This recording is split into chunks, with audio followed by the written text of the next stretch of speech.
Look, it's a question of leading at the moment. Yes, they're leading by a rather large margin, but let's wait for the Election Commission to discuss and disclose the results.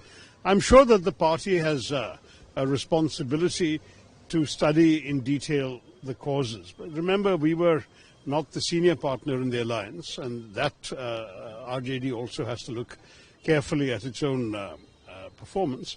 But I will say that on a matter like this, it's very important that we look at the totality of our performance. You know, elections are about a number of factors. There is, of course, the popular mood. There is a question of organizational strengths and weaknesses. There is the question of the messaging. A lot of issues which will have to be looked at and to see what went right, what went wrong. But let's wait for the final results before we make a call. The senior Congress leaders are saying that there are 6.2 million voters were cut, and also election commission are silent in some places, and the 10,000 rupees has been given by the BJP to the women voters, but still election commission. The women voters were certainly given some incentives just before the code of conduct. Whether we like it or not, unfortunately, that is legal under our laws. It's from the day of the announcement of the elections that you can no longer do that.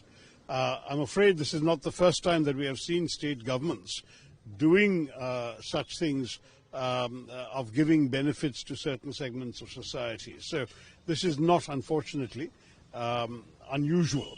I can't say it's a healthy practice. I don't think it's a healthy practice, but we saw something quite similar in Maharashtra as well, and we've seen it in other states in the past. There is a tendency to give some of these rewards just before an election. And we have to look at whether such things are reasonable. At the same time, we can't stop governments from doing their job until the election is, the model code of conduct comes into force. So it's not easy to find a simple solution. But anyway, let's analyze the results in detail. I think that ultimately those who were directly involved in the campaign, I unfortunately wasn't there and I wasn't invited to campaign in Bihar, so I can't tell you much myself from personal experience. All I can say is those who were involved will certainly study it, I'm sure, in greater depth.